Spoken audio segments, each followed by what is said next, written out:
আলাইকুম প্রিয় দর্শক, আশা করি আপনারা সবাই ভালো আছেন আল্লাহর রহমতে। এই মুহূর্তে পাওয়া সবচেয়ে বড় খবর, এবার শুরু হচ্ছে 2025 সালের বিরল সূর্যগ্রহণ।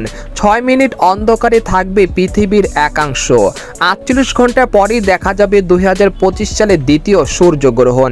হঠাৎ দিনের বেলায় নেমে আসবে অন্ধকার, ক্ষণকের মধ্যেই অন্ধকারে ছেয়ে যাবে চারদিক, যা দেখার জন্য অধীর আগ্রহে বসে আছেন জ্যোতির্বিজ্ঞানীরা।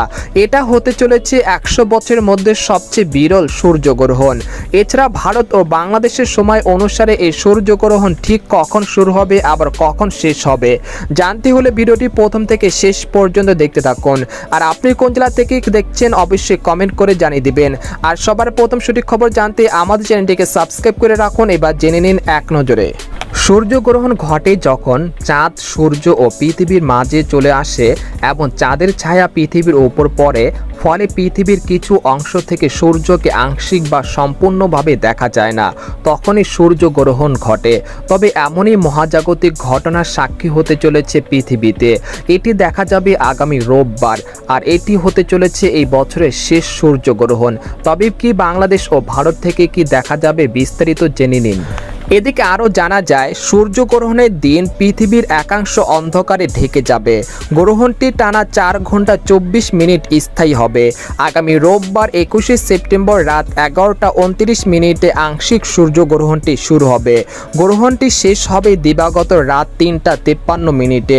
পূর্ণ আংশিক সূর্যগ্রহণের দৃশ্য দেখা যাবে 1টা 41 মিনিটে। তবে ওই সময় বাংলাদেশে ও ভারতের আকাশে রাত থাকায় এই দৃশ্যটি দেখা যাবে না। এই সূর্যগ্রহণ বাংলাদেশ এবং উত্তর গোলার্ধের অধিকাংশ দেশে দেখা যাবে না, অর্থাৎ বাংলাদেশেও দেখা যাবে না। তবে নিউজিল্যান্ড, আটলান্টিকা, অস্ট্রেলিয়া, দক্ষিণ প্রশান্ত মহাসাগর এলাকা, আফ্রিকা সহ বিশ্বের একাধিক প্রান্ত থেকে এই গ্রহণটি দেখা যাবে। গ্রহণের জন্য কোনো প্রকার সাবধানতা অবলম্বন করা লাগবে না, সকল প্রকার কুসংস্কার থেকে দূরে থাকবেন। আর ভিডিওটি শেয়ার করে সবাইকে জানিয়ে দিন। কোরআন ও হাদিসের আলোকে সূর্যগ্রহণ নিয়ে আমরা জানতে পেরেছি যে চন্দ্র ও সূর্য মহান আল্লাহ তাআলার নিদর্শন সমূহের মধ্যে 2টি নিদর্শন, আর তাতে গ্রহণ লাগা আল্লাহ তাআলার হুকুমেই হয়ে থাকে। তাদের নিজস্ব কোনো শক্তি বা ক্ষমতা নেই, আল্লাহ তাআলার হুকুমের অধীনেই তাদের চলাচল এবং কার্যক্রম। তাতে গ্রহণ লাগলে মুমিন মুসলমানের করণীয় সম্পর্কে সুস্পষ্ট দিক নির্দেশনা দেওয়া হয়েছে। সুতরাং চন্দ্রগ্রহণ এ সময় বেশি বেশি দোয়া করা, তাসবিহ পড়া, তাওবা ইস্তেগফার করা, নামাজ পড়া এবং দান সৎকার আবশ্যক কর্তব্য।